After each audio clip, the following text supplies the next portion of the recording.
Reencontro. Doutrina espírita. Temas e debates. Estudo. TV SEAC apresenta Reencontro com Sidney Fernandes. Bom dia para você ligado nas nossas redes sociais do Centro Espírita Amor e Caridade, no nosso Facebook, no nosso YouTube e também na Rádio SEAC em www.radioseac.com.br. Hoje, quarta-feira, dia 11 de novembro de 2020, estamos aqui para mais um programa Reencontro e mais uma vez temos o prazer de ter junto conosco Jorge Salomão, que vai dar o seu bom dia para os nossos amigos no programa de hoje. Jorge, bom dia, seja bem-vindo mais uma vez ao programa Reencontro. Bom dia, Theo, bom dia a nossos amigos e amigas, uma paz a todos e que Jesus nos abençoe e proteja hoje e sempre. E nós estamos chegando, né? Lembrando que a semana passada o Jorge teve um compromisso, o Sidney ajudou a gente a fazer o programa e hoje o Jorge está de volta. E antes de mais nada, a gente faz aqui a nossa oração inicial para que possamos entrar no clima desse programa que, como todo o programa espírita, além de trazer uma palavra de reflexão para você, a gente também fala das coisas boas, não só da vida material, mas também nos preparando para a vida espiritual. Que os bons espíritos possam nos acompanhar no programa de hoje, que todos nós estejamos com o pensamento elevado para as coisas do bem. Se estamos atribulados com algum problema, que durante o programa possamos, em oração, pedir para que os bons espíritos nos ajudem a encontrar uma saída, pois a gente sabe que nada na nossa vida, principalmente em se tratando da parte espiritual, acontece como um passe de mágica. Tudo acontece em nossa vida, nada é por acaso, tudo tem um sentido, tudo tem um motivo, nada acontece apenas por acontecer. E tudo isso em função da nossa evolução. Pedimos também aos bons espíritos que, mais uma vez, no programa de hoje, intuam o Jorge em suas palavras, para que elas possam ir de encontro àquilo que você procura, e a gente sempre repete, muitas vezes você não vai ouvir o que você quer, você vai ouvir o que você precisa. As palavras podem ser duras, mas são necessárias para a nossa evolução. Que a paz de Jesus, o amor infinito de Deus e a sintonia com os bons espíritos estejam conosco durante o programa, que assim seja um bom reencontro para nós. Jorge, eu estive pensando desde o nosso último programa, porque depois que acaba o programa a gente fica batendo um papo aqui, né?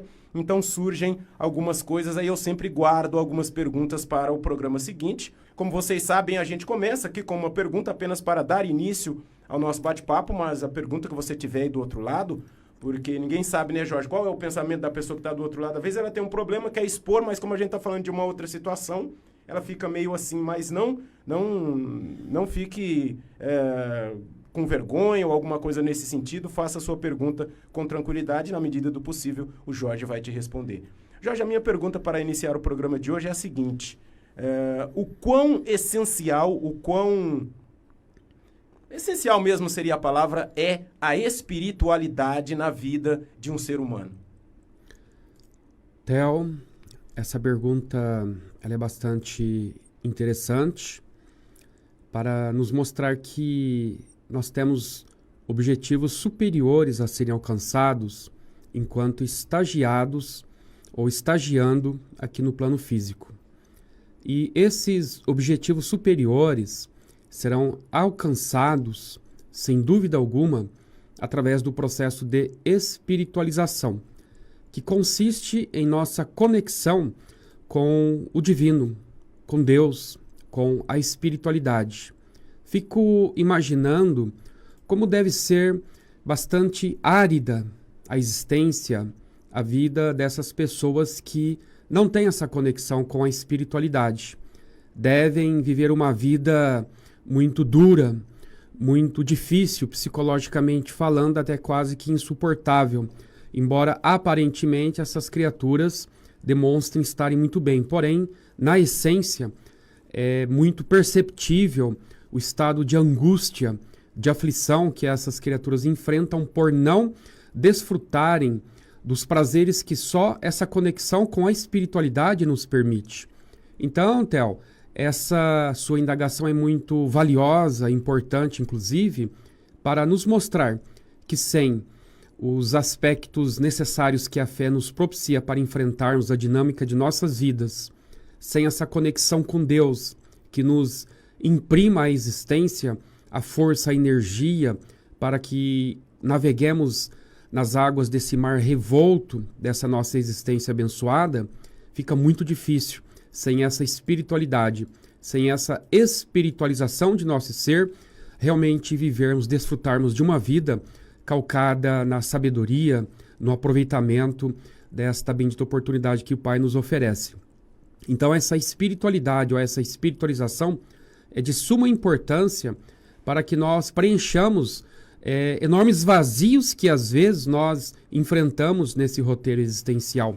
É essa conexão, é essa presença de Deus, é termos Deus preenchendo esses vácuos que às vezes, diante de várias situações da vida, nós acabamos por sentir. E quem não tem essa espiritualidade, essa espiritualização, quem não tem Deus no coração, com certeza deve viver uma vida árida, uma vida muito difícil, psicologicamente falando, emocionalmente falando.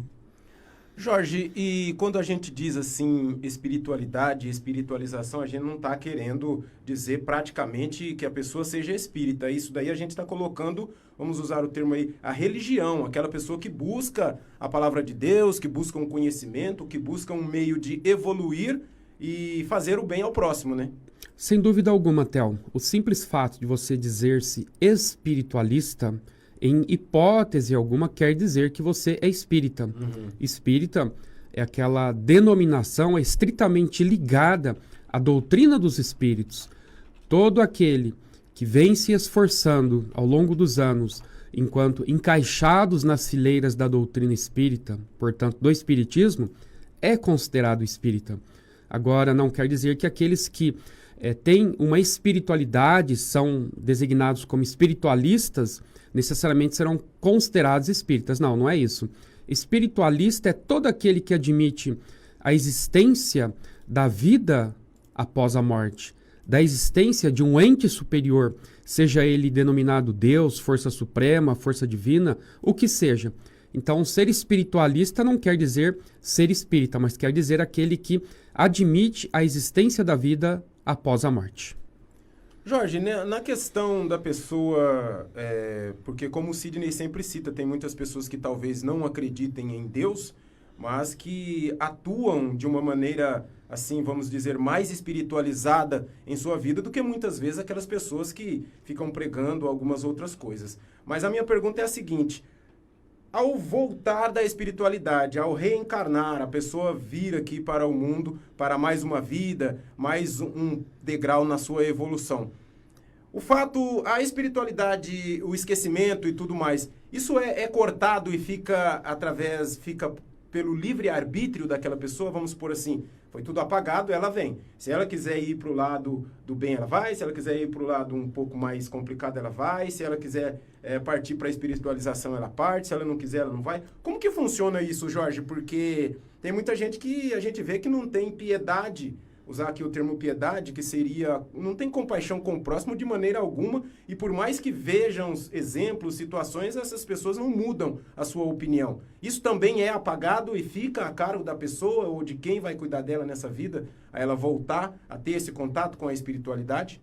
Theo, se nós formos ali no capítulo 46 e 47 da obra de André Luiz intitulada Nosso Lar, nós vamos ver que ali está ocorrendo a preparação da senhora Laura ao reencarne, ao retorno à vida física. E é muito curioso que, enquanto ela está nesse processo de preparação, ela recebe a visita do ministro Genésio. E, de repente, o ministro percebe que ela está acabrunhada, até mesmo aflita e angustiada. E o ministro, então, indaga ela do porquê daquele estado de espírito, e ela, então, diz que, embora motivada para voltar à vida física e dar início a uma nova etapa de aprendizagem, ela está receosa. E o ministro pergunta, receosa por quê? E ela diz, ministro, o problema maior é que quando nós voltamos à vida física, nós passamos por um processo de esquecimento. E esse esquecimento me dá muito medo, porque isso pode fazer com que os objetivos que nós estamos fixando aqui agora possam ser, por mim, esquecidos quando estiver na matéria, porque a matéria, o senhor sabe, ela provoca um processo profundo de esquecimento dessas nossas lembranças aqui do plano onde nós estamos agora. E o ministro diz assim para ela: minha filha, não há necessidade para que você se preocupe com essa questão. Naturalmente, o esquecimento ele vem porque ele é necessário, é até uma compaixão divina ao favor de todos nós. Todavia, fique tranquila porque nós estaremos com você. Nós mesmo à distância estaremos emitindo intuições para que você possa captá-las e assim ir tendo recordações mesmo que fragmentárias daquilo que foi pactuado aqui. Flashes, né? Alguns flashes. Então, quanto a isso, não se preocupe, minha filha. Vá tranquila. Vá com Deus. Retorne à vida física, confiante de que tudo dará certo. Então, Theo, baseados nessa informação dessa obra citada, Nosso Lar, e diante da sua indagação, esse esquecimento, ele é um fato. Todavia, ele não é absoluto. Entendi. Porque nós temos aí os nossos mentores amigos que se programaram para virem conosco nessa etapa existencial, nós encarnados, eles desencarnados, e que eles estarão sempre nos dando esses, que nem você disse, flashes. E esses flashes, muitas das vezes, surgem em função da nossa consciência quando, de repente, estamos caminhando por um terreno não muito sadio. É tipo um empurrãozinho para o lugar certo, né? Exatamente. Então, quando estamos para tomar uma decisão e a nossa consciência começa a fervilhar, por exemplo, fazendo com que nós entremos num processo de conflito e até de uma possível culpa diante daquela decisão tomada, é a espiritualidade. São os nossos mentores nos intuindo de que aquela decisão não será a melhor possível para nós. Nos relembrando, inclusive, do pacto firmado quando estávamos estagiando enquanto espíritos errantes, ou seja, na erraticidade. Então, esse esquecimento, ele vem, mas, repito, ele não é absoluto. Mas, quando nós ingressamos aqui no cenário físico, aquilo que você citou logo no início do nosso programa sobre a questão da espiritualidade, é aí que está o X da questão. Na medida que nós nos espiritualizarmos, teremos um acesso maior a essa bagagem de informações de vidas passadas e aos pactos que havíamos assumido antes de virmos aqui no mundo material, porque estaremos dando mais oportunidade a que os espíritos superiores estejam próximos de nós através do nosso processo de espiritualização. Então, quem não se espiritualiza, distancia-se da luz e começa a caminhar em terreno movediço, aproxima-se mais das trevas, e aí, como que, de repente, você consegue enxergar à noite aquilo que você vê de dia? Ou seja, quanto mais obliteradas estiverem as nossas mentes, em função das sombras que nos permitirmos nos entregarmos por nossas invigilâncias e imprudências, tanto mais difíceis serão essas nossas recordações, mesmo que fragmentares daquilo que foi pactuado perante a consciência divina. Então nós temos a abençoada oportunidade, todos indistintamente, até mesmo aqueles que se auto-intitulam ateus. Porque Deus não se preocupa se a criatura não crê no Criador. Porque o Criador continua acreditando na sua criatura. Para Deus não importa a crença, importa a conduta, a atitude. Por quê? Lá no Livro dos Espíritos, os Espíritos responderam para Kardec que Deus não julga, nos julga segundo as nossas intenções e não segundo as nossas crenças, segundo a nossa fé. O que vai nos favorecer ou nos desfavorecer perante a consciência divina são as nossas atitudes, as intenções que nós nos utilizamos para que nos mobilizemos e adotemos essa ou aquela conduta aqui na Terra. Agora, o fato de você ser espírita, você ser católico, evangélico, protestante, umbandista e por aí vai, isso para Deus é de somenos importância. O que importa para Deus é a forma como você se conduz na vida, porque Jesus, ele não criou nenhuma única religião. Foram as religiões que foram ali se abeirando dos ensinos de Jesus e umas se apoderando mais, outras menos, dos seus princípios. Mas Jesus em si, ele não preconizou qualquer tipo de religião. Apenas disse, quem dentre vós que quiser vir após mim, tome a sua cruz e siga-me. Ou seja, os meus exemplos aí estão. Essa é a verdadeira religião. É a verdadeira, é o amor que é a verdadeira religião. E não essas denominações, esses rótulos que nós, os homens, nos utilizamos, até mesmo para discriminar uns aos outros. Porque muitas das vezes as religiões discriminam. E tudo, no caso deles, em nome de Deus, né? Isso que é o mais complicado, né? Isso é dolorido. Em nome de Deus, inclusive, se benziam os canhões que iriam fulminar uma cidade inteira, iriam matar pessoas inocentes, crianças, velhos, mulheres, seres humanos. E até hoje, inclusive, isso ocorre de uma forma não tão acentuada, mas ocorre, infelizmente. E, Jorge, essa questão me surgiu porque no programa passado, no programa Pinga Fogo, teve uma pergunta relacionada à educação. Era mais espírita porque estávamos em um programa espírita, mas eu aproveito e já deixo ela para toda a espiritualização no geral. Porque essa minha primeira pergunta, passa também pelo dever dos pais de pelo menos apresentar o que é bom aos seus filhos, para daí depois, a partir do livre-arbítrio, ele escolher se ele vai seguir ou se não vai, e como você disse, a partir das suas atitudes, depois ele acertar as contas com o Criador. Mas os pais ou as pessoas que tomam conta, principalmente dos espíritos em crianças ainda, têm muita responsabilidade nesse sentido, né? Não tenha dúvida, Theo. Uma coisa muito importante não são as palavras, mas as atitudes.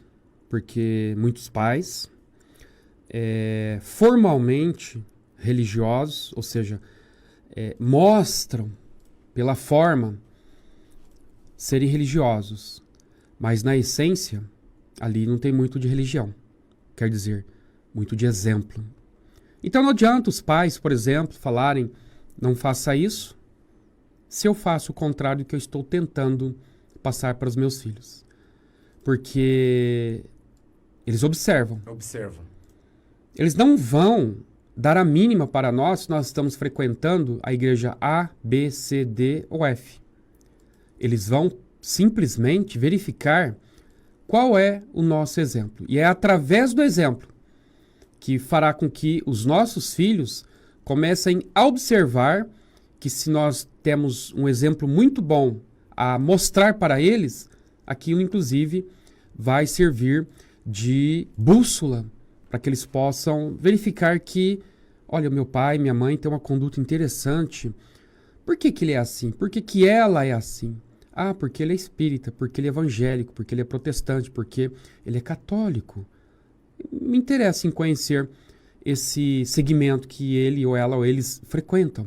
Pode não ser agora, mas a semente do exemplo é uma semente que cala mais fundo no coração dos nossos filhos do que aquele tanto papaguear em termos de palavreado, em termos de sermão.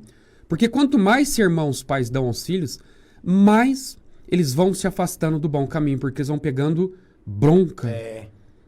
Não é através do muito papaguear. Uma coisa meio agressiva, né? Agressiva. Distancia, né? Distancia, porque inconscientemente falando, eles vão pegar birra daquelas informações, vão pegar até uma certa ojeriza, um certo distanciamento.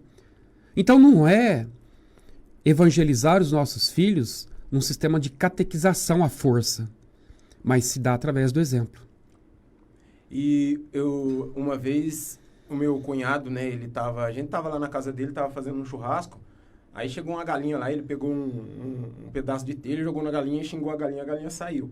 Aí a gente passa ali durante o dia e tal, aí tá o filho dele lá com um pedaço de pedra correndo atrás da galinha, falando a mesma palavra e tacando, falou assim, ô moleque, não faz isso. Mas o senhor tava fazendo, né, pra você ver isso, um exemplo pequeno, uma coisa Agora, se a gente for levar para coisas mais graves, né? Vamos por um palavrão ou alguma outra coisa mais complicada, então pode até não ter a visibilidade do pai ali, mas ele pode fazer fora de um lugar porque ele viu o pai fazendo e vai achar aquilo muito natural. Como você está falando, o exemplo é a coisa que mais marca, né? O primeiro referencial de uma criança são os pais, é a família.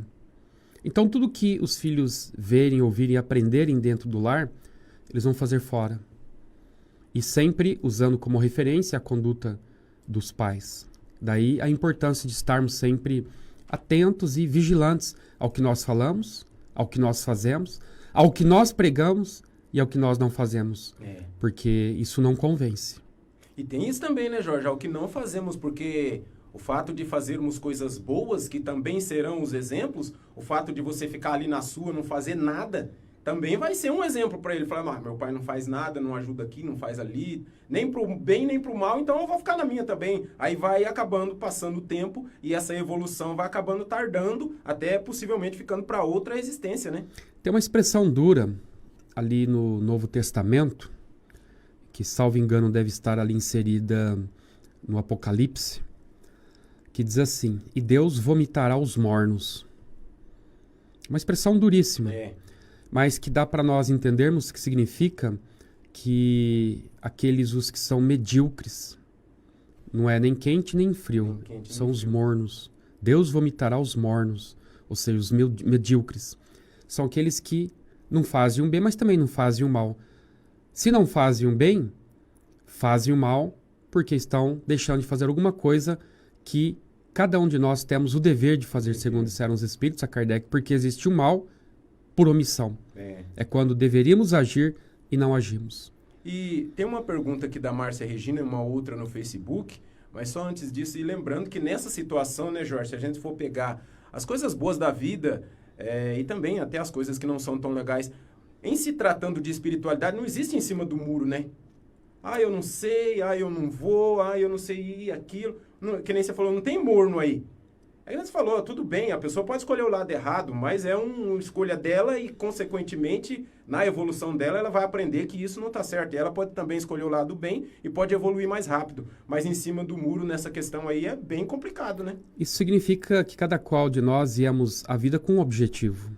E não é o objetivo de escaparmos da vida, de nos tornarmos criaturas sem qualquer poder de decisão ou de atitude, de ficarmos, como você disse, em cima do muro, na neutralidade, ou no linguajar aí extraído do Novo Testamento, Deus vomitará os mornos, ou seja, os medíocres. Não podemos ser medíocres, ficarmos ali na linha mediana. Temos que ter atitudes, e obviamente, atitudes positivas, saudáveis, agirmos e não nos omitirmos, porque a vida cobra tributos severos daqueles os que se omitem, pensando que o simples fato de não fazerem o mal, estão fazendo o bem, quando a bem da verdade estão fazendo o mal, porque o mal, disseram os Espíritos a Kardec no Livro dos Espíritos, é também a ausência de todo o bem que nós deveríamos fazer e não fazemos. Até vem um pouco de encontro com essa pergunta da nossa amiga Maria de Fátima Martim. Aproveitar e mandar um abraço especial para a Márcia Regina, para a Maria de Fátima Martim, a Lucilene Moura Franco Dutra, a Maria Irene e a Maria de Fátima Martim, ela pergunta assim, Jorge, como podemos saber se desviamos do caminho da nossa missão aqui na Terra? Bom dia a todos. Essa é a pergunta da Fátima ou da Márcia? Maria de Fátima Martim. Fátima, um ótimo dia para você, obrigado pela sua importante participação em nosso programa. Amiga, nós verificaremos que não estamos transitando o caminho do bem e logo estaremos falhando nos objetivos que a espiritualidade espera que nós atinjamos, quando porventura nós fizermos de tudo para nos desencilharmos daquilo que se constitui em atitudes as quais nós temos que adotar diante da vida. E são atitudes não ocasionais. São atitudes não sazonais, ou seja, momentâneas. Por exemplo, hoje eu vou assistir a uma palestra no Centro Espírita, a uma missa na Igreja Católica, a um culto no Templo Evangélico, e achei tudo muito lindo, bonito, maravilhoso. A partir dali, vou dar uma pequena melhorada na minha postura, na minha atitude, mas passado um tempo eu volto a relaxar novamente naquilo que se constitui em falhas de nossa personalidade, de nosso caráter, de nosso comportamento. Então não adianta nós melhorarmos ou nos espiritualizarmos por um momento, por um ano, por 6 meses. Não, nós temos que adotar uma postura de ativismo no campo de nossa melhoria espiritual, de forma diária até o último instante de estarmos respirando o ar desse planeta Terra. Quando nós começarmos a relaxar nesse processo de ativismo no campo de nossa espiritualização, de nossa melhora, aí, minha amiga, podemos ter certeza de que estamos errando. E esses erros, naturalmente, nos trarão consequências funestas. Porque é aquilo que Jesus disse, a cada um será dado segundo as suas obras. Quer dizer, se nós não fizermos obras, estaremos na inércia. Aí vem de encontro aquela parábola de Esopo, ou as fábulas de Esopo, das formiguinhas e da cigarra. Todos sabem qual foi o resultado. As formigas estiveram ali aproveitando dos frutos do seu trabalho árduo. Enquanto estavam trabalhando, a cigarra estava ali curtindo a vida. Mas aí veio o inverno da vida e as formiguinhas estavam se deleitando do fruto do seu trabalho árduo. E aí a cigarra, que não trabalhou, que não produziu, passou a sofrer severas consequências da sua atitude omissiva, de curtir a vida. Então nós estamos vendo, é trabalho. Essa fábula de Esopo, das formiguinhas e da cigarra, responde à sua indagação. É trabalho, porque só o trabalho vai fazer com que nós tenhamos esses benefícios que todos nós queremos alcançar. Porque sem trabalho não se chega a lugar algum. Agora, curta a vida. Goze de todos os prazeres materiais de forma aí irrefreável. E aí as consequências virão. Sem dúvida alguma. Pode demorar, mas elas vêm. E quem nos mostra isso são os espíritos amigos, principalmente através das obras de André Luiz. Principalmente também através do Cristo, quando nós vemos ali a parábola de Lázaro e do rico. A parábola de Lázaro e do rico mostra muito bem isso daí. Lázaro era um sofredor, mas sofria na humildade, na dificuldade. E o rico vivia na opulência, gozando os prazeres que a vida podia lhe fornecer. Era um cigarrão, né? Era um cigarrão. Da formiguinha. E aí, exatamente. E aí o que aconteceu? Disse Jesus nessa parábola. Ambos desencarnaram. Lázaro estava numa posição espiritualmente falando confortável. O rico, que estava confortável aqui na Terra, gozando de todos os prazeres, foi parar nos infernos espirituais, digamos assim. Então aí nos mostra, evidentemente, nós já temos a resposta para as nossas perguntas sobre as nossas omissões e nossas atitudes aqui na Terra. Quais são as consequências disso? Aproveitar aqui rapidinho, mandar também um alô para o pessoal que nos acompanha aqui pelo Facebook. É que o Facebook costuma deletar alguns comentários, né? Ele deixa alguns até... Quando eu tenho uma pergunta, ele apaga.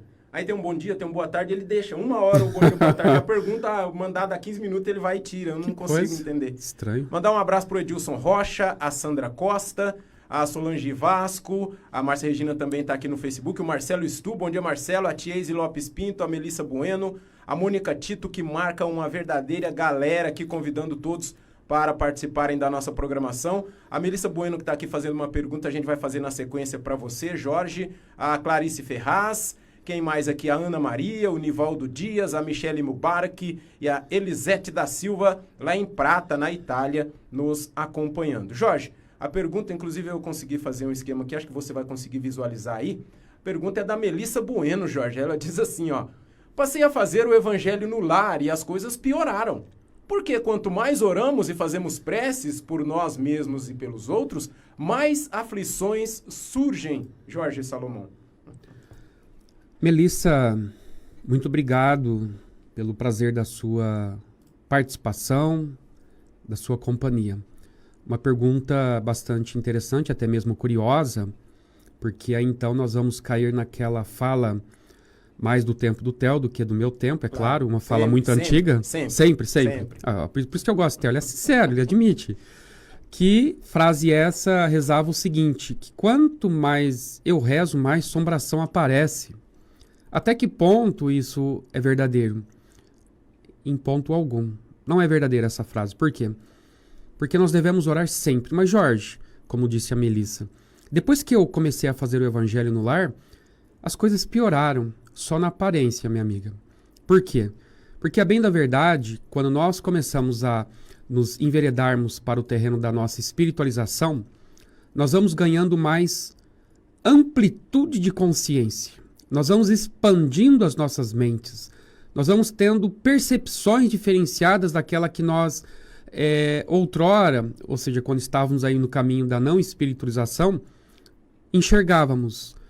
Então, na medida que a gente começa a enxergar um pouco melhor, a nossa mente vai expandindo, nós vamos então tendo mais percepções, mais sensibilidades, e parece que isso se torna um pouco mais difícil de enfrentarmos no cotidiano, ou parece que os problemas pioram, mas isso é na aparência. Por quê? Tem um outro lado também, além dessa questão de expansão de consciência e de uma mudança de paradigma, de percepção.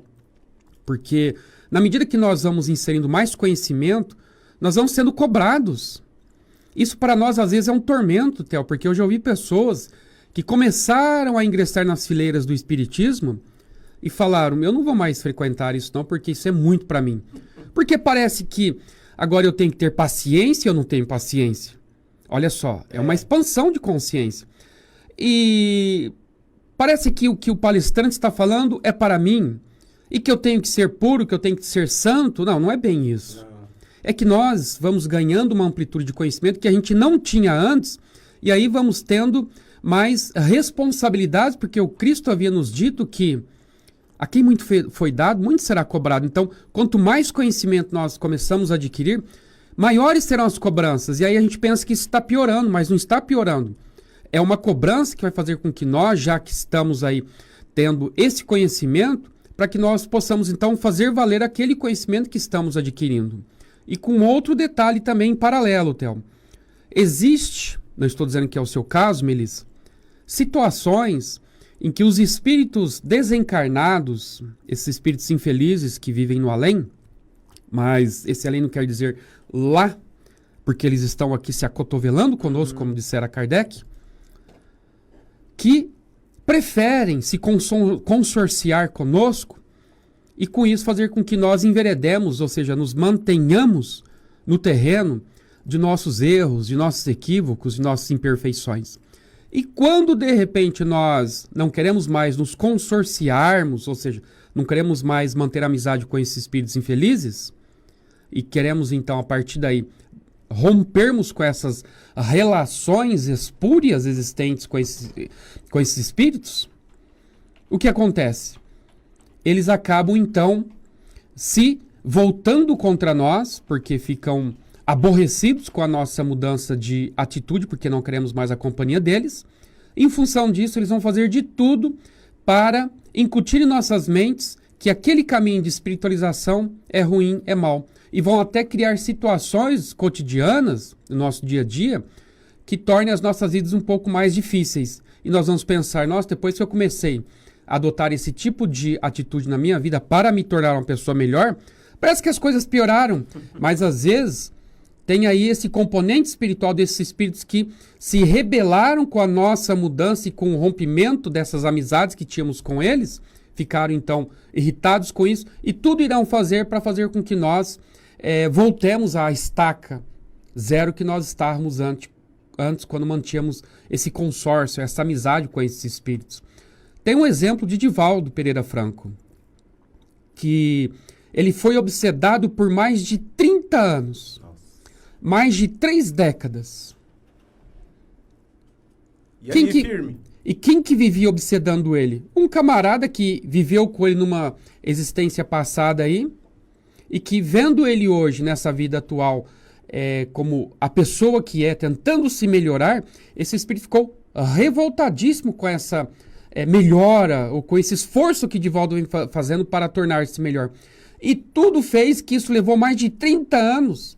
Ele se espírito, inclusive, criando vários obstáculos na vida diária de Divaldo, como, por exemplo, nas palestras. esse espírito ficava lá no fundão dos salões. Enquanto o Divaldo estava falando, o espírito gritava lá do fundo. Não era nenhum encarnado, era desencarnado, era esse... Atrapalhando... Era esse espírito que ficou bravo com o Divaldo e tudo estava fazendo para fazer com que ele saísse desse terreno da espiritualização. Então ele xingava Divaldo lá do fundo do salão, esse espírito. Divaldo já sabia que era o espírito obsessor dele ali, o desencarnado. E em várias situações, esse espírito, ele gerou várias situações problemáticas para Divaldo, como certa feita Divaldo narrou, que ele estava caminhando lá pelas ruas de Salvador, e de repente, atrás de Divaldo, tinha um homem que estava aborrecido com a conduta da sua esposa que o havia traído. E esse espírito que estava tentando derrubar Divaldo, porque ele estava indo para o caminho da espiritualização, viu uma oportunidade e começou a insuflar ideias naquele camarada que estava atrás de Divaldo, dizendo para ele, olha, foi aquele cara que saiu com a sua mulher. Nossa. Ele que é o culpado, ele que saiu, ele que dormiu com ela. Agrupando mais um para as costas do Divaldo. Exatamente. Aí o cara se deixou influenciar por aquela influenciação negativa e em 2 tempos perdeu a cabeça, foi lá, deu uns tabefes em Divaldo, derrubou até o Divaldo na calçada, ele se cortou, se machucou. E depois o cara voltou a si, viu que não era o Divaldo, não tinha nada a ver, era um senhor, inclusive. Mas isso foi ocasionado por quem? Por esse espírito. Então, Melissa, voltando à sua pergunta, não é que as coisas estão piorando, é que primeiro, num dado momento, nós estamos ganhando uma amplitude de consciência, vendo coisas que outrora nós não conseguimos enxergar porque estávamos com a nossa visão espiritual obliterada, ofuscada. E hoje nós enxergamos além de nossas visões limitadas, estamos ampliando um pouquinho mais o alcance de nossa visibilidade. E isso faz com que nós vejamos coisas que aparentemente são ruins, nos trazem certos desconfortos. Em paralelo a essa expansão de consciência, que o processo de espiritualização ou evangelização no lar, como é o caso da sua pergunta que você disse que está fazendo, também nós acabamos por contrariar o interesse de espíritos perturbadores que então começam a agir contra esse nosso processo de melhoria. E tudo irão fazer para que nós associemos esse desejo de espiritualização a uma piora de nossas vidas, porque farão de tudo para que nossas vidas aparentemente fiquem um inferno, uma tormenta. Mas não podemos regredir, não podemos ceder. É a hora que nós temos que dizer, eu vou. E vai chegar uma hora, como aconteceu com esse espírito obsessor de Divaldo, que o espírito não aguentou, e aí então, tipo, esse cara não tem mais jeito mesmo. Ele jogou a toalha ao solo e disse para Divaldo, você me venceu. Aí vem aquela frase de Jesus, se alguém te pedir para caminhar 1000 passos, caminhe 2000, ou seja, mostre o seu lado da paciência, da resignação, da fé, e por aí vai. Não podemos mostrar o nosso lado sombra, a nossa raiva. Não podemos mostrar, isso aqui tá uma droga, comecei a fazer evangelho no lar e as coisas estão piorando, agora eu vou virar a mesa, chega disso. É isso que eles querem. E aí, o nosso processo de evolução, de nossa espiritualização, vai cada vez mais caindo no descrédito. Então não pare, continue, por mais que aparentemente as coisas pareçam piorar, mas não é, vai chegar uma hora que isso vai estabilizar e você só vai colher frutos dessa sementeira abençoada que você está realizando. Continue firme, não desanime, não desista, porque o que eles querem é que você ou que nós desistamos. E nessa situação, né, Jorge, tem até mais uma pergunta dela aqui, ela fez mais 2 perguntas, você respondeu uma, tem mais 2. Passa por um certo condicionamento nosso do mundo, né? Então, muitas coisas que não é que são exigidas, são as coisas corretas. Como a gente sempre fazia as coisas mais ou menos, a hora que a gente tem um conhecimento do jeito certo a fazer, e a gente está tão condicionado a fazer do jeito mais ou menos, a gente pensa que não é, que nem o negócio da paciência, né? Conversar com as pessoas, ter um pouco mais de calma com certas situações. Pra gente estourar, xingar, era uma coisa natural. Não, por que eu tenho que ter paciência? Não é por que você tem que ter paciência. Esse é o natural. É como você falou a semana passada do óculos, né? Você colocar um óculos bem escurão e sair lá fora, pode estar um sol lindo, você não vai ver o sol.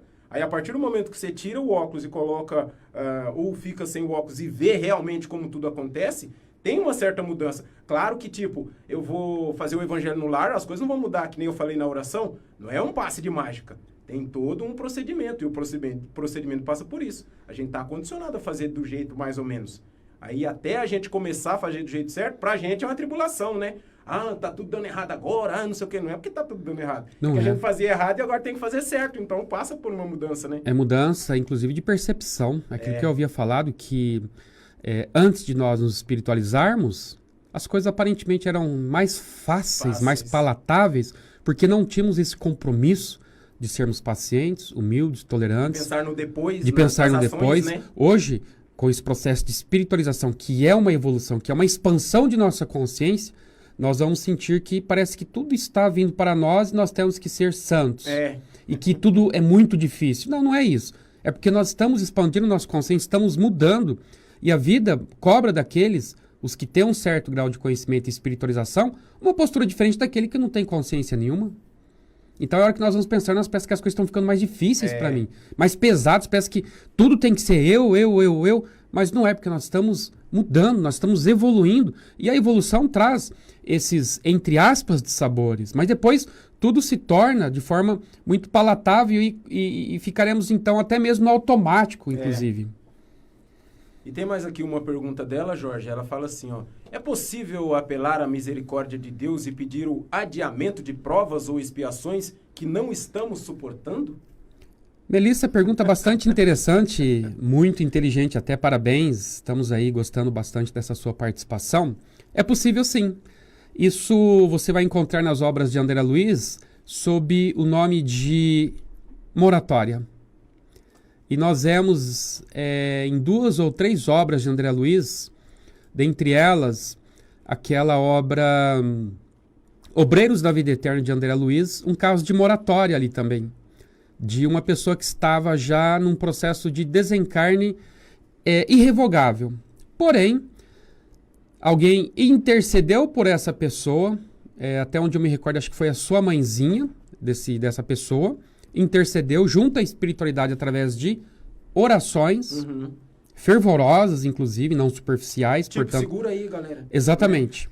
E aí a espiritualidade superior entendeu por bem que aquele apelo era procedente. Vamos dar mais um tempo para que essa criatura possa, de fato, ter mais um tempo aí na Terra. Vamos dilatar o tempo dele aí na Terra, para que ele possa, então, ter mais uma colherinha de chá, digamos assim, de existência, e possa, dentro desse tempo, refletir e começar a fazer algo para melhorar-se, porque se a desencarnação tangenciar a vida desse camarada agora, no estado em que ele se encontra, do outro lado da vida, ele vai sofrer horrores. Então, diante do apelo da mãezinha, um apelo sincero e procedente, vamos, então, conceder uma moratória, ou seja, vamos, então, adiar a cobrança da dívida desse momento para uma outra etapa e vamos colocá-lo em observação, num período de prova para verificar se ele vai, de fato, emendar-se, ou seja, melhorar. Então, respondendo a sua pergunta, com base em André Luiz, minha amiga, é possível sim, mas isso não vai ser conforme a nossa vontade, vai entrar aí vários fatores que vão ser sopesados pela espiritualidade. Né? Tem toda uma burocracia que são elementos que vão ser sopesados, e um dos elementos a serem levados em consideração é o nosso merecimento, é a conveniência, é a vontade divina. São vários fatores, não é tão simples. Mas isso não quer dizer que nós não devamos pedir se eventualmente as coisas estiverem aí insuportáveis, não que as provas sejam maiores do que as nossas forças. Não existem provas maiores do que a nossa capacidade de suportação. É que às vezes nos colocamos num terreno de fragilidade emocional tão grande que nós vemos na parede uma lagartixa, mas diante da percepção obscurecida que nos encontramos, não vemos mais uma lagartixa, estamos vendo um crocodilo na parede. Ô Jorge, só não pode fazer como... eu já ouvi em várias palestras essa colocação, era até para eu ter procurado, mas eu sempre me esqueço, mas você falando agora eu me lembrei. Daquela pessoa que devia para o rei, aí falou que não tinha como pagar, e o rei o perdoou. e ao sair da conferência com o rei, encontrou uma outra pessoa que o devia e cobrou, porque queria receber e não sei o quê. Então ele falou, mas o rei acabou de te perdoar a dívida, você não pode perdoar, não sei o quê. Aí voltou lá e teve todo um problema. Não pode ter aí essa moratória e depois querer pagar né? Não, eu não preciso mais pagar nada, eu tô sossegado e vou cobrar de todo mundo que me deve, né? Essa história é a parábola dos talentos que Jesus contou. É a dos talentos, né? É, a parábola dos talentos. Então, é isso. Existe essa possibilidade? Existe, mas nós temos que lembrar que existe o quê? Todo um processo de análise para verificar se, de fato, nós merecemos essa moratória, essa suspensão dessas cobranças, dessas dívidas, dessas provas, para um momento posterior, podemos postergar isso para um outro momento de nossas vidas em que nos encontremos mais fortalecidos. É possível, sim, diante da misericórdia divina. Tá certo. E mais uma dela aqui, Jorge, ela pergunta se existe maldição de família. Aí ela põe aí os 3 pontinhos. Será amaldiçoado até a 3ª ou 4ª geração? Essa questão da maldição, por exemplo, estarmos amaldiçoando até a 3ª ou 4ª geração, isso não é verdadeiro. Mas existem casos de pessoas que são espíritos que são facilmente suscetíveis, psicologicamente falando, que têm uma credulidade absurda, e esse excesso de credulidade, esse excesso que essa pessoa tem de suscetibilidade, de vulnerabilidade psicológica a certas falas, às vezes acaba criando campo para que isso de fato se concretize. Não que necessariamente alguém que fala, estou amaldiçoando a tua família até a 4ª geração. Ninguém tem esse poder. Ninguém tem esse poder. Desde que nós não deixemos que essas pessoas que querem ter um poder sobre nós abramos as comportas de nossa mente para que as pessoas possam ali invadir a nossa mente, a nossa privacidade, a nossa sentimentalidade e ali então dominar do jeito que ela quer. Como aconteceu com um espírito que estava procurando um culpado, o outro falou que era o Divaldo e ele na hora ali já foi atacando o Divaldo. Abraçou a ideia. Então, essa história aí não existe. Mas existem espíritos que são facilmente influenciáveis, disse Kardec, por causa do excesso de credulidade, de medo. E aí, se você fala isso para uma pessoa que tem essa natureza psicológica de acreditar em tudo com muita facilidade, essa pessoa vai sentir-se amaldiçoada. E aí a vida dela vai ser um inferno, porque ela assim permitiu que acontecesse. Não porque o outro tem poder, mas porque ela não teve força bastante para trancafiar a sua intimidade e não deixar que aquela pessoa provocasse esse tipo de furacão na sua vida. Porque nós temos que nos lembrar de um grande detalhe, que cada um de nós estamos onde nos colocamos. E nesse caso, Jorge, pode acontecer de ela ficar suscetível a essa ação da pessoa, como você disse, receber essa informação e atrair para ela espíritos que possam se aproveitar disso e ir, ao longo dos tempos, obsidiando ela? Sim, exatamente. Aí nós vamos até ver que diante desse excesso de credulidade, de suscetibilidade, de vulnerabilidade, espíritos há que se aproveitam dessas fraquezas e acabam, inclusive, mesmo nos perturbando, nos influenciando negativamente, e as coisas vão começar a dar errado. Não porque o outro tem esse poder. Ninguém tem o poder de amaldiçoar quem quer que seja, desde que assim não nos permitamos.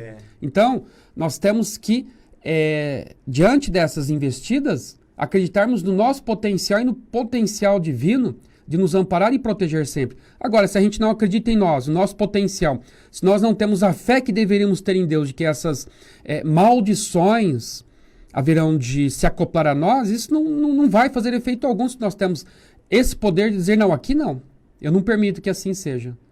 Agora, se você tiver essa vulnerabilidade, essa suscetibilidade, tiver um excesso de credulidade, isso naturalmente vai produzir aí efeitos deletérios na sua vida. Então, pode ver que é uma questão de postura mental, não necessariamente de poder, mas de postura mental, de questão psicológica.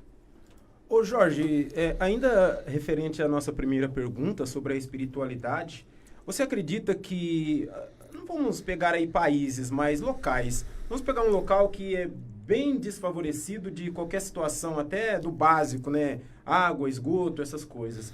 E os pais muitas vezes se preocupam com outras coisas, muitas vezes não tem trabalho, mas tem que fazer alguma coisa. E as crianças ficam ali ao Deus dará.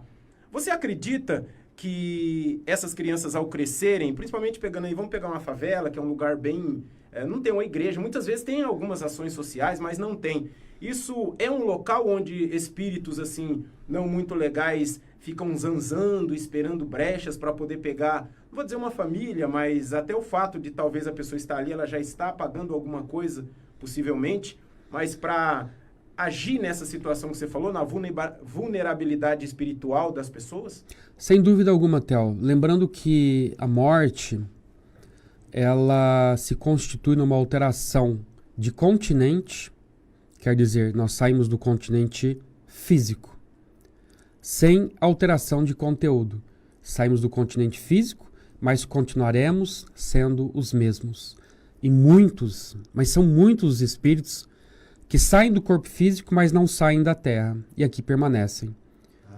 Nos ajudando, nos atrapalhando, como é o caso aí que você citou. Então, diante desse exemplo que você deu, é possível sim, porque tem um ditado que diz que mente vazia é a oficina de Satanás, a perturbação. Então, se essas crianças, por exemplo, estão relegadas ao Deus dará e, de repente, acabam ali encontrando algum mal intencionado, muitas das vezes inspirado por um espírito perturbador, que vai, então, chegar até aquela criança e apresentar, por exemplo, um cigarrinho de maconha, um copinho de cachaça e tudo que se possa imaginar que é ruim, que é pernicioso, sim, é possível que quanto mais essas criaturas estejam aí ao Deus dará, mais suscetíveis às influências negativas estarão. Sejam diretamente através dos espíritos perturbadores, sejam por vias indiretas em que espíritos perturbadores vão pegar algum maluco aí, que tem uma facilidade de assimilar as ideias desses perturbadores, portanto, influenciáveis, que são, inclusive, direcionados lá para aquelas crianças que estão ao Deus dará, e ali ele acabe cometendo alguma atitude ilícita, atroz, inclusive, como nós vemos muito comumente nos noticiários. Isso aí pode ter certeza que tem aí, sim, o dedinho da espiritualidade inferior, que acabou influenciando alguém que se tornou ali facilmente influenciável, essas investidas das trevas, para que eles agissem contra essa ou contra aquela pessoa. Um exemplo, se você está na sua casa, você tem aí um resguardo, uma blindagem espiritual. A sua esposa tem uma blindagem espiritual. E com essa blindagem vocês conseguem, por exemplo, blindar também os filhos dessas investidas espirituais. Os espíritos das trevas, quando eles querem nos perturbar e perseguir, eles fazem de tudo. Vão, inclusive, incitar um animal de nossa casa para que esse animal fique enraivecido e chegue, inclusive, a atacar os próprios donos. Ou um terceiro lá de fora. Então, por isso que Jesus disse, orai, vigiai para não cair em perturbação. Se nós pegarmos aquela série Robson Pinheiro, Aruanda, Tambores de Angola, Legião e por aí vai, nós vamos ver como que a espiritualidade inferior, ela é ardilosa, chega a ser inclusive até perversa e de uma inteligência descomunal para nos assombrar os que estamos aqui na Terra. Sejamos crianças ou não. E ela também deve ter os mecanismos, assim como a espiritualidade superior, mais iluminada tem todos os mecanismos para nos ajudar, ela deve ter os mecanismos contrários para nos atrapalhar, né? Sem dúvida alguma, é só nós tomarmos como exemplo as nossas instituições aqui na Terra. Não temos as instituições voltadas para o mal, por exemplo, a milícia, lá no Rio de Janeiro, o tráfico, o crime organizado, que em paralelo nós temos o quê? As instituições que estão aí consagradas nos termos da lei para combater esse mal. Na medida que o bem vai combatendo o mal vai tentando se posicionar, se arregimentar para pegar as brechas no bem. Isso materialmente falando aqui no mundo físico. E na espiritualidade a coisa não muda muito de figura não, porque disse André Luiz que a Terra é uma cópia muito imperfeita do mundo espiritual. O que nós vemos aqui é reflexo do além que não está tão além quanto pensamos, mas do umbral que está coladinho a nós. André Luiz diz muito isso naquela obra Libertação, que a Terra é o que é por conta de estar à mercê dessa população de milhões e milhões de habitantes do além que acabam se miscuindo, se misturando nos nossos negócios terrenos aqui, nos influenciando para o bem ou para o mal. Jorge, ainda uma pergunta dentro da resposta que você deu aí, faltando 5 minutos. Você falou que a pessoa sai, ela desencarna, no caso, sai do físico, mas em espírito ela ainda permanece ali. Então pode acontecer de uma pessoa desencarnar, não se dar conta disso e continuar a sua vida aqui na Terra como se estivesse ainda encarnado? Ir para o trabalho, ficar em casa, tentar interagir com o pessoal, ver que ninguém está dando uma atenção ali. Pode acontecer isso? Isso acontece muito mais do que a gente imagina, Theo. Inclusive, eu protagonizei uma situação dessa quando eu era criança. Não faz muito tempo, é claro. Não, claro. Mas isso foi em abril de 1981. Quando a minha avó desencarnou, passado um tempo, eu era criança, obviamente, nesse tempo aí, claro. 1981, gente, vamos lá. E, passado um certo tempo, quando dava uma certa hora da noite, eu tinha uma dificuldade para pegar no sono, todos dormiam e eu ficava acordado. E eu escutava o espírito da minha avó transitar pela nossa casinha ao longo da madrugada. Obviamente eu ficava assustado, entrava debaixo da coberta e ficava lá tremendo igual vara verde. Então, ela chamava minha mãe, é um fenômeno de voz direta, assombroso. Eu na minha cabeça... Você ouvia como se a gente estivesse conversando aqui? Como se eu estivesse conversando com você aqui agora. Ela chamando a minha mãe, ela chorando, ela dando às vezes os pitos, que a gente fala, dá os pitos, né? Ou seja, os piti dela... Do seu tempo também. Do meu tempo. Pito, né? Piti, dá os pitis dela em espírito. E aí, circulava pela casa, a gente morava numa casa muito humilde, de madeira, então era assoalho. Então tinha algumas madeiras do assoalho que estavam ali despregadas, então ela transitava e as madeiras rangiam. Mexia na porta, mexia na janela, mexia na cozinha, mexia no quarto onde ela permaneceu os últimos dias aqui na Terra. Eu, enquanto criança, tinha 11 anos de idade, não vale fazer cálculo para saber a minha idade. Proibido, hein? Eu tinha 10 anos de idade nesse tempo aí. E eu não entendia aquilo, mas eu ficava amedrontado achando que era um fantasma, uma assombração, coisa do gênero.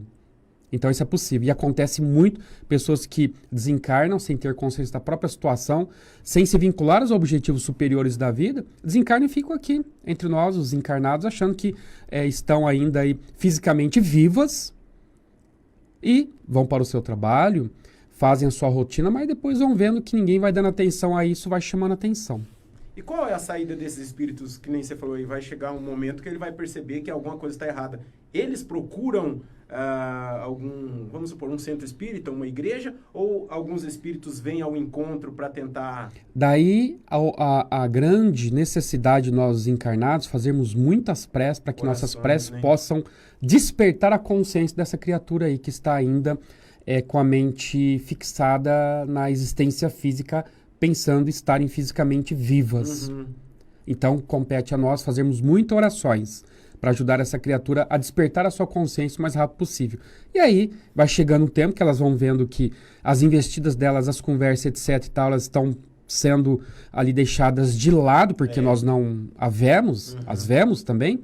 E aí elas vão começando a entender as coisas, até que conversa com um no mundo espiritual, conversa com o outro, aí já tem um certo merecimento para ter ali a presença de um mentor amigo que vai falar: minha filha, meu filho, olha, tenho que dizer para você o seguinte, as coisas mudaram. E muitos desses espíritos, inclusive, são trazidos às nossas reuniões mediúnicas para, através da mediunidade, serem ali esclarecidas pelo orientador, pelo doutrinador.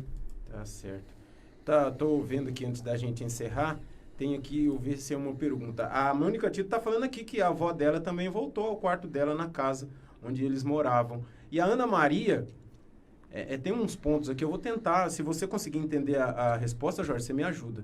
Ela diz assim, ó, mas nós também não temos um mecanismo de proteção? Você acabou de falar, orar e proteger com fé. A fé inabalável, o amor vencem sempre, né? Sem dúvida alguma, não tenha dúvida. Sim, nós temos esses mecanismos de proteção desde que nós nos valhamos deles, ou seja, nos utilizemos, porque se esperarmos de braços cruzados que os outros façam aquilo que é dever nosso, nós passaremos muitas dificuldades até chegarmos ao grau de compreensão de que nós temos que adotar o quê? Atitudes, porque, repito, disse Jesus, a cada um será dado segundo as suas obras. Ô Jorge, e Deus também não deixa a gente ao Deus dará, né? De Jamais. alguma maneira ele vai ali, por mais que a pessoa ainda não se despertou para a espiritualidade, ele não vai deixar chegar lá um espírito e sair rasgando, vai tentar mostrar alguma coisa. Aí, em livre-arbítrio, se a pessoa falar, não, eu tô cegado, aí depois ele que se lasque, né? Compete a nós, quando sentirmos essas investidas e termos essa percepção. Por isso que Jesus disse, buscai primeiro o reino dos céus e tudo mais vos será concedido. Ou seja, e também quando ele disse que a verdade haveria de nos libertar, ou seja, nós temos que estudar muito.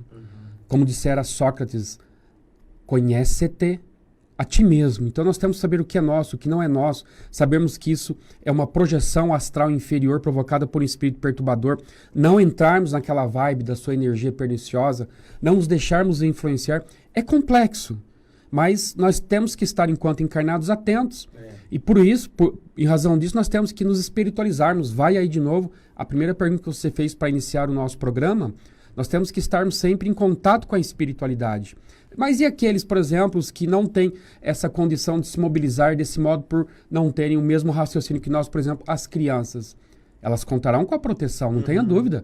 Mas nós, enquanto pais, nós temos que fazer de tudo também para dar o amparo, o apoio, a proteção àquela criança através de passes, levar ao centro espírita, às igrejas, aos templos religiosos, enfim. Exemplos, então né? nós temos os mecanismos, tanto que Jesus nos deu o mecanismo. Qual foi?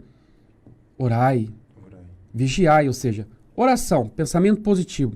Vigilância significa o quê? Quando ele diz orai e vigiai. Vigiai significa estarmos policiando, filtrando aquilo que vem à tela de nossos pensamentos. E a oração para fazer com que a oração elimine essas influências deletérias perniciosas, porque não podemos deixar que isso aconteça. Então nós temos sim a proteção, mas a proteção não vem de graça. Nós temos que agir, interagir, participar, tomarmos atitudes, sempre termos um ativismo para podermos atrair essa espiritualidade superior ao nosso auxílio, ao nosso encalço. Fazer por merecer, né? Sem dúvida alguma. Queria agradecer a todos que compareceram aqui à nossa transmissão. Lembrando que aqui no YouTube ela teve uma queda, ela voltou, depois a Márcia Regina vai voltar para ver o outro trecho onde ela fez a pergunta. Todos vocês que estiveram conosco aqui através do Facebook. Quero agradecer mais uma vez grandemente quem também nos ouve pela Rádio SEAC, www.radioseac.com.br. Deixo com o Jorge o encerramento do nosso programa com a oração final. E lembrando, gente, vamos buscar sempre a espiritualização. Independentemente de você que está vendo esse programa é espírita, é evangélico, é católico, é umbandista, vamos procurar as coisas boas e fazer o bem para as pessoas, que assim estaremos protegidos e, quem sabe, possamos evoluir bastante em cada etapa da nossa atual convivência. Jorge, é com você, fica à vontade. Meus amigos, minhas amigas, um forte abraço a todos. Nós nos despedimos rogando a Jesus, nosso mestre e amigo, que nos abençoe, que nos ampare, que nos proteja e ilumine. Reencontro. Doutrina Espírita. Temas e debates. Estudo. TV SEAC apresenta Reencontro com Sidney Fernandes.